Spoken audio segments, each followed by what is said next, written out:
Hello and welcome. I'm Dr. Zachariah Renfro. Thank you so much for joining me. Today we're going to talk a little bit about some logical fallacies and some faulty arguments. The first thing that we are going to note when it comes to fallacies is that there's two types. We've got a formal fallacy and an informal fallacy. So just a reminder, we've talked about this before, but a fallacy is a mistake of reason. Right? So that is when someone's reasoning in presenting an argument is mistaken. A formal fallacy is a failure of logical connection. That's where one part of the argument does not logically connect with the other. Imagine you're building a bridge. A formal fallacy would be where you don't have a connection from one part of the bridge to the next. An informal fallacy is an unjustified inference. So that's when you make a connection that there really shouldn't be. Back to our bridge scenario, an informal fallacy would be you've built your bridge, but you built one part of it out of marshmallows instead of steel, right? You should build the whole bridge out of steel, but you built one part with marshmallows.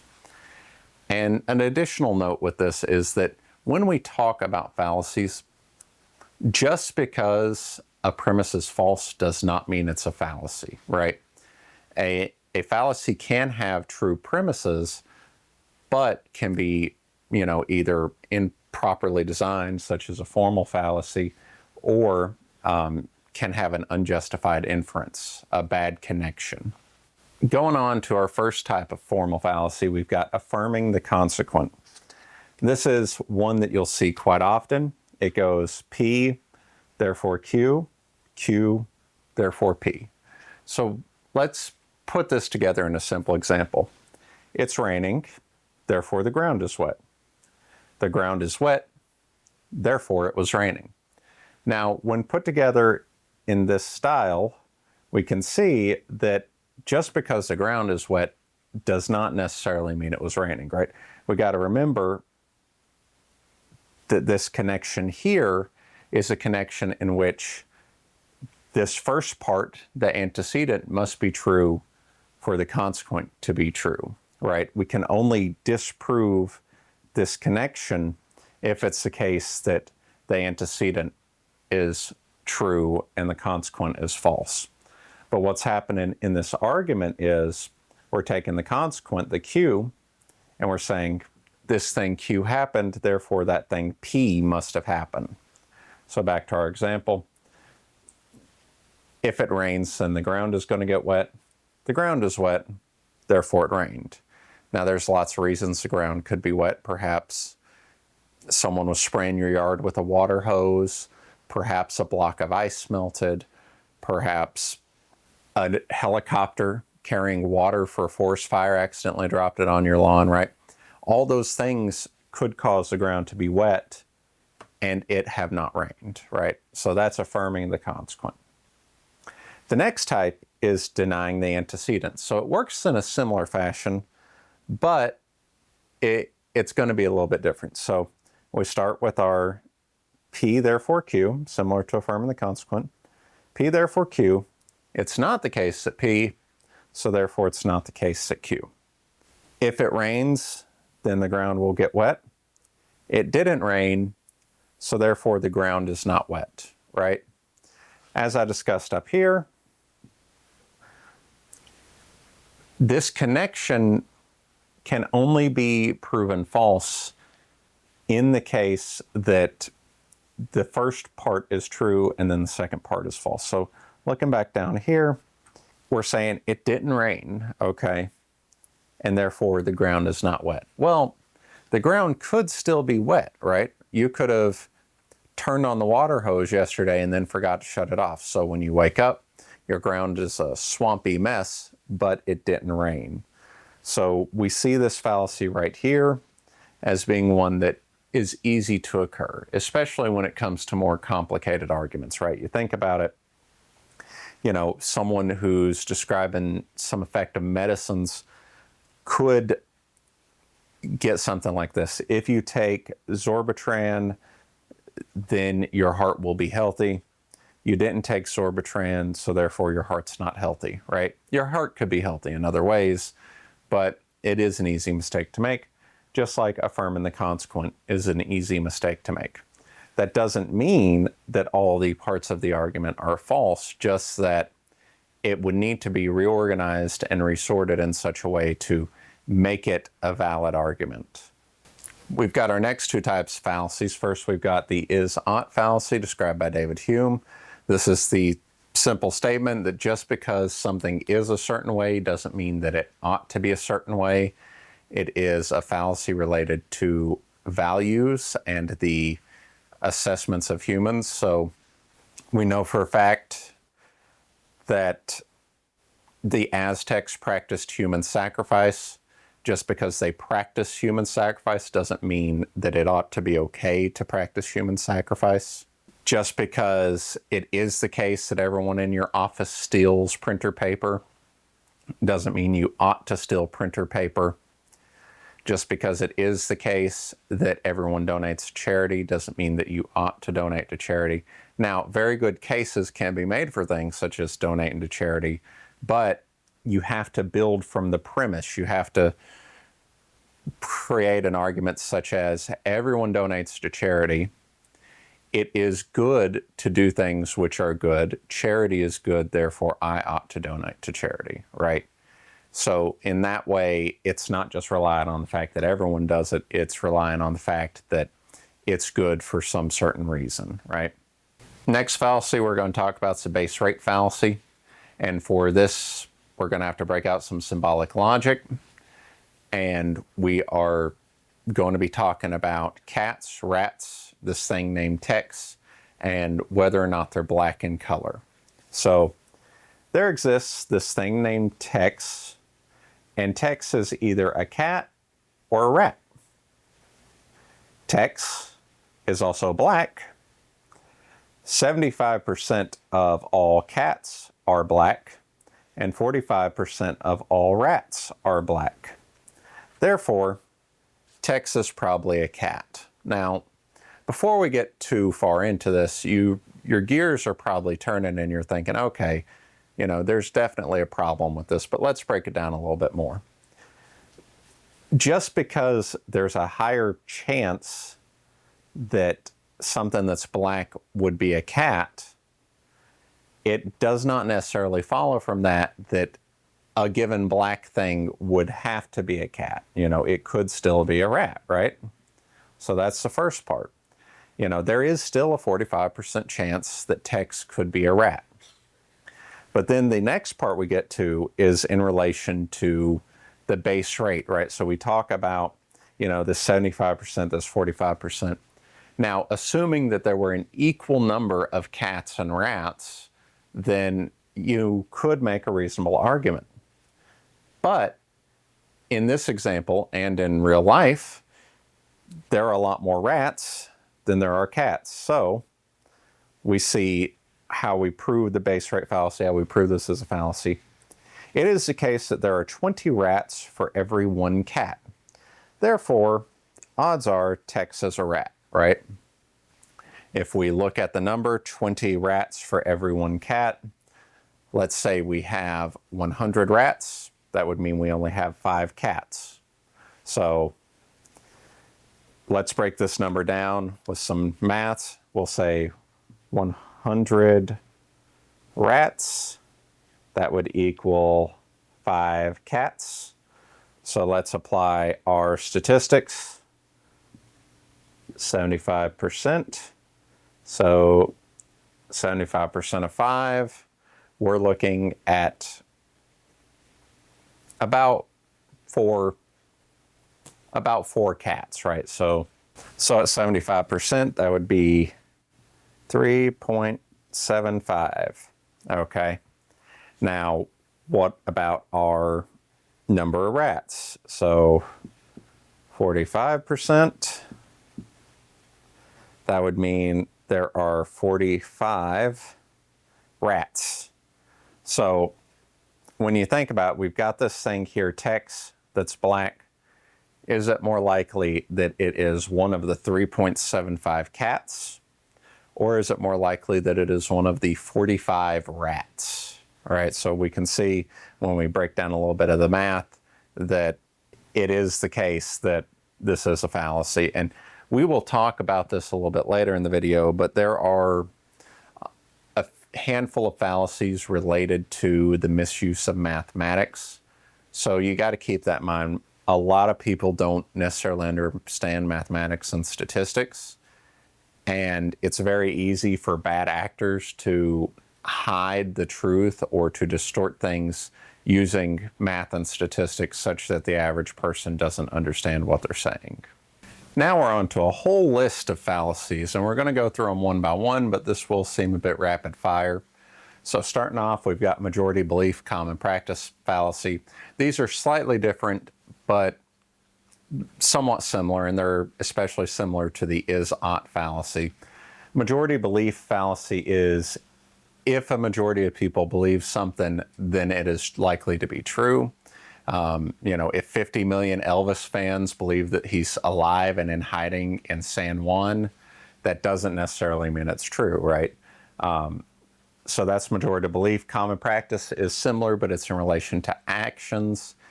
If it is common practice to steal stuff from your office, then it must be morally acceptable. That's common practice fallacy, majority belief. Again, related to the is-ought fallacy that Hume describes. Just because it is majority belief or it is common practice does not mean that it is what ought to be or that it is what should be accepted. Next, we've got the gambler or Monte Carlo fallacy. That's assuming that one random event influences another, i.e. a dice roll.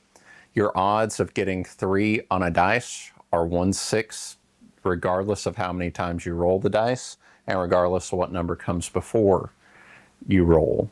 But the gambler's fallacy, you'll hear people say something like, well, I've not won recently, so the next bet I place must be the winning bet.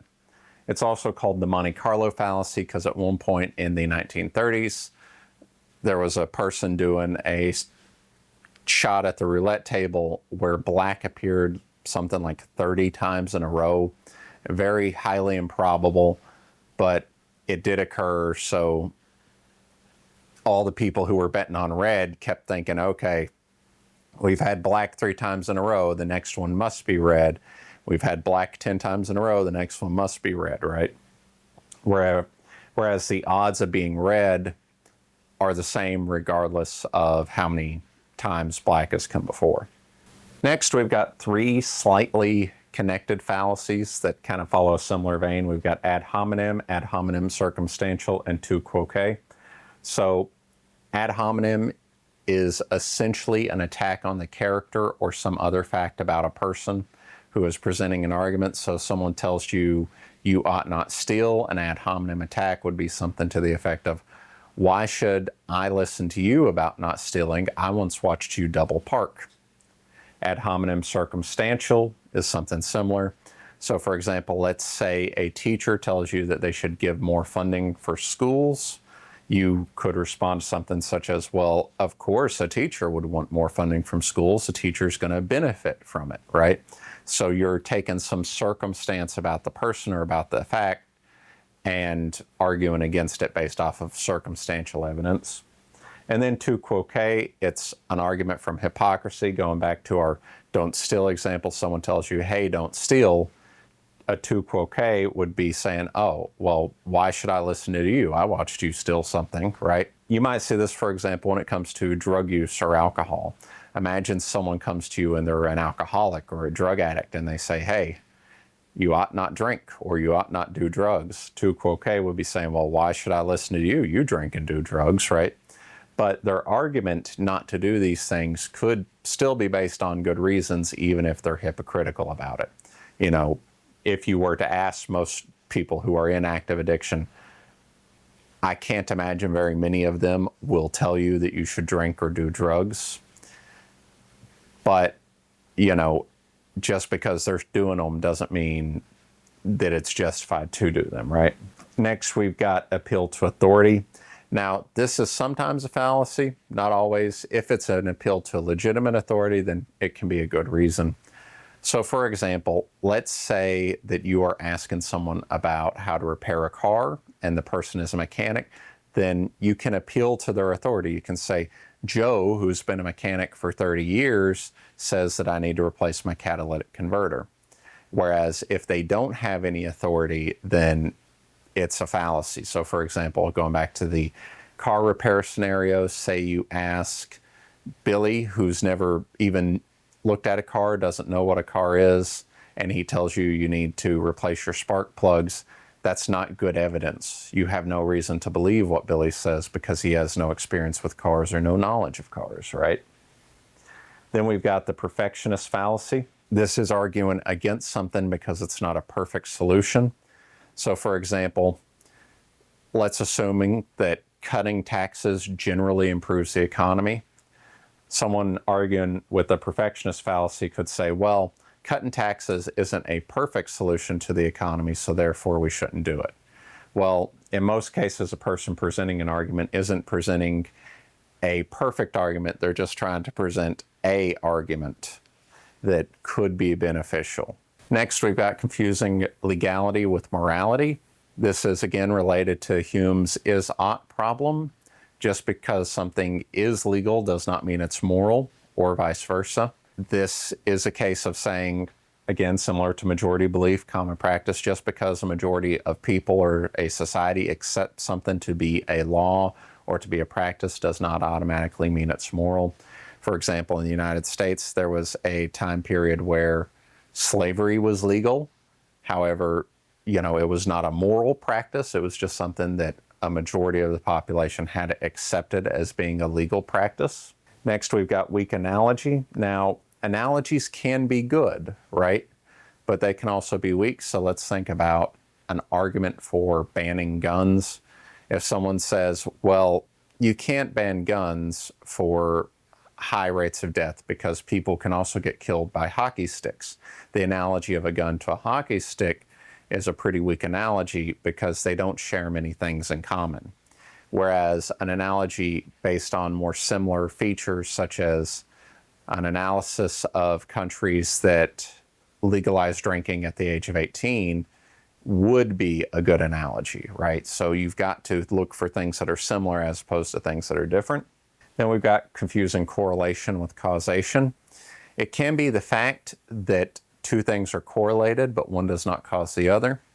Let's think about our example from earlier of if it rains, then the ground will be wet. Now, the ground being wet is correlated with it raining, but the ground being wet does not cause the rain, right? The relationship doesn't work both ways. Just because the ground is wet does not mean it's going to rain, right? Or more specifically, one thing causes the other, but it doesn't work the other way around. The other thing doesn't cause the one. Confusing correlation and causation is very common in all circles, so it is something you got to keep an eye out for. And next we've got post hoc ergo propter hoc. This is basically a fallacy of assuming that one thing that happened earlier influenced a thing that happened later. So for example, I drove 100 miles per hour on the highway, and then the sun set. Me driving on the highway had no relation to the sun setting, even though me driving on the highway came before the sun setting, right? This could also be the case in relation to laws. Let's say you pass a law banning the eating of ice cream. So you pass the law banning ice cream eating, and then ice cream eating goes down. It's very likely the law caused ice cream eating to go down, but it could also be the case that people just had a change in diet, which caused them to be less likely to eat ice cream, right? So that is something you have to keep an eye out. Obviously, there are cases where one thing coming before causes another thing, but there are also cases where people will try to argue that one thing coming before causes a thing, but it didn't actually cause the thing. For example, the government introduces tax cuts and then a hurricane comes. It's not likely that a tax cut caused a hurricane, right? But it could be likely that banning alcohol led to a reduction in drinking. You had to look for valid connections between the two. Just the fact that one came before the other is not usually strong enough evidence to say that it's true. The next fallacy we're going to talk about is called the inversion of cause and effect. This is when someone believes that the effect of something is also the cause for it. So for this example, we're talking about a lack of vitamin E causing advanced aging. A lack of vitamin E causes advanced aging. It is the case that a lack of vitamin E causes advanced aging. Therefore, sufficient vitamin E will slow down aging. Therefore, sufficient vitamin E slows down aging. Now, it can be the case that a lack of vitamin E causes advanced aging, but it's also probably not the case that sufficient vitamin E slows down aging, right? So this is how the inversion of cause and effect works. So let's use a slightly different example. It's the case that a lack of rain will cause the ground to be dry. If a lack of rain causes the ground to be dry, then sufficient rain will cause the ground not to be dry. So therefore, sufficient rain causes the ground not to be dry. Now, there are lots of reasons why the ground could not be dry, but that's how this fallacy works. You're getting the inversion of cause and effect mixed up. The next class of fallacies are called epistemic fallacies. These are fallacies related to knowing things. First is appeal to ignorance. Appeal to ignorance is arguing that X is true because no one's disproved it, or arguing that X is false because no one has proved it, right? And this has to do with how proof connotates certainty. So obviously, in cases where you're making a very extreme claim, you're going to need pretty extreme proof. If I say the wind is caused by small invisible fairies, you're going to want some extreme proof. But if I say I dropped my drink on the ground and then I cleaned it up with the towel, you probably won't need very much proof. You'll probably just take me at my word for it. It would be quite ridiculous for you to say, well, you haven't proved to me that you dropped your drink, so therefore it can't be true, right? The next is the episteme fallacy. So that's arguing that someone knows something without evidence, or arguing that they don't know something without evidence. You might see this in a court case, or you might see this in cases of interpersonal drama. If I do not like the Winnie the Pooh movies, I can't expect other people to know that I don't like them. So I couldn't be mad at someone for watching a Winnie the Pooh movie just because I didn't like it. It would be unreasonable for me to say, oh, well, they should know that I don't like Winnie the Pooh, therefore they shouldn't watch it, right? That can be a bit ridiculous. And then a final thing I want to include when it relates to epistemic fallacy is this is opposite of a fallacy. It's called Leibniz's law. It says that if X and Y are the same, then what is true for X is also true for Y. So if a cat is the same as another cat, then what's true for one cat is going to be true for the other cat, or at least within certain context. So if cat A likes tuna, then assuming that they're sufficiently the same, cat B will like tuna, right? That is Leibniz's law. It relates to the similarity between things. So with all those different fallacies having been stated, now we're going to move on to some faulty arguments.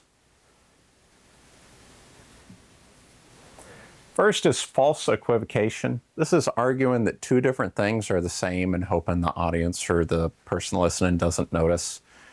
Arguing, for example, that guns and knives are the same because knives can also be used to kill people. That's false equivocation. Red herring is using a completely distracting statement to get away from it. It can't be the case that rain causes the ground to get wet because it is going to be sunny tomorrow. It being sunny tomorrow has nothing to do with the previous statement. It's just a distraction. Then we've got slippery slope. This is arguing that one thing will lead to another, which leads to another, which leads to another. Now, there are cases where one thing will lead to another, but then there are cases that are not. So, for example, if someone says, raising taxes will lead to the downfall of society, that is a bit of a slippery slope. It's a bit of a crazy argument. They say, well, if you raise taxes, then people will revolt. If people revolt, they'll overthrow the government. If they overthrow the government, then it'll be the downfall of society, so therefore you can't raise taxes, right? Slippery slope argument. Then you've got straw man. That's replacing someone's good argument with a slightly weaker argument and arguing against that. If I say that we should lower taxes because it's good for the economy, and someone responds to me by saying he wants to lower taxes because he loves rich people, I don't think that we should lower taxes because we don't want to help him help rich people, then that's a straw man argument, right? It's not based off of what I said. It's a weaker argument that's easier to argue against. In philosophy and in academics, typically we want to do the opposite of straw manning, which is iron manning or steel manning, which is that we make the opponent's argument as strong as possible and then argue against that. It gives us more credibility and allows us to get closer to the truth. Next, we've got begging the question or circular argument. This is basically justifying something by arguing for that thing itself. So for example, I'm the leader of the gang, therefore I should get the biggest cut. Well, who made you the leader? Well, I'm getting the biggest cut, so therefore I must be the leader, right? You can see how that's circular.